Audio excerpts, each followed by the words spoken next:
I feel like a lot of people in this world unconsciously have children, and I was one of them. I was one of those children. You know, at one point in time,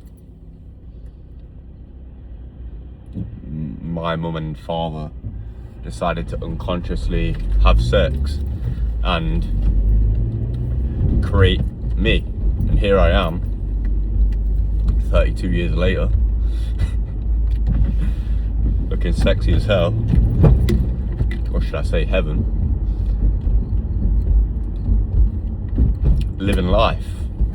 And the main point of this message that I'm getting at is that when we do decide to have unconscious sex just for merely pleasure, and the outcome of that is offspring that we then have to, you know, go through the consequences of raising and all the, you know, the difficulties that come with that.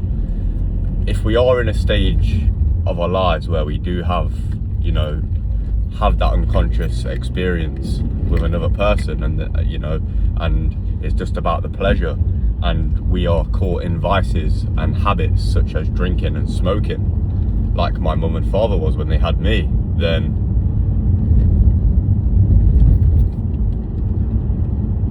ultimately the child is going to face difficulties because they feel like they haven't got a sense of true love and understanding and care as a child that a child it needs, because everything is energy, right? So a child is going to be able to pick up on vibration and frequency, and when the father and mother are always thinking about how they feel and what they need to take a sense of relief away from them, rather than giving the care and love to the child up until the point where the child can now fend for itself and care for itself, then it's going to be the case that the child is going to sense that something is missing. And I think that's the reason why I turned out the way that I did and went down the path that I went down, is because I had that, I was void of that feeling of a sense of true love, because my parents didn't really love themselves. You know, and when you try and say someone to this, it's like, well, you don't love yourself if you're still smoking and you've got kids. Like my brother, for example, like he still smokes and he's got kids. Does he really love his children if he's smoking? Like if he really understood the consequences of how destructive smoking is, and he really cared for his kids a lot, which I see he does, like, you know, but he doesn't quite want to give up the smoking yet. Like, and here's me, like, I understand addiction, I understand change and what it takes is required to do it. And I'm not saying that it's not possible for anyone. I'm not judging one in any way. All I'm doing is observing what I see. You know, I can only observe and judge myself and what I see in this reality, right? It's the same for you. Like, you know, we can all point out things, and all of us have pointed our finger at someone and said, oh, look at him, he's a cokehead. Like, you know, like all my family have done. All of my family have probably doubted the fact that I couldn't get clean. And that's on them, it isn't on me. I haven't got to take that to heart.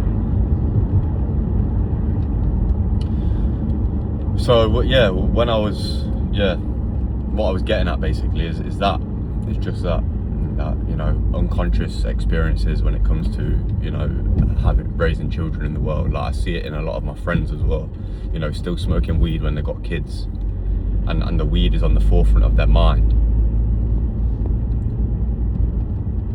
Or friends that have got, you know, young sisters and siblings, and they still smoke weed, and they don't have a job, and they don't want to pursue a better life for themselves and their family. You know, and this like I said, like in one of my shorts, the truth is an offense, but not a sin, right? It's not ignorance. It's what we all see and what we know. But the truth hurts. The truth reveals what we should be doing. The truth reveals how we should be living. And we all know that. And we can all do that if we make the choice, if we make the conscious choice to start having experiences, to start becoming conscious of our experiences in life, rather than being unconscious and allowing them to dictate and rule our circumstances and situations in life. I think it's Carl Jung says something along the lines of make the unconscious conscious. If you don't make the unconscious conscious, it will dictate your life, and you will call it fate. It's very true, very, very true. It looks like Timothy's blocked me in again.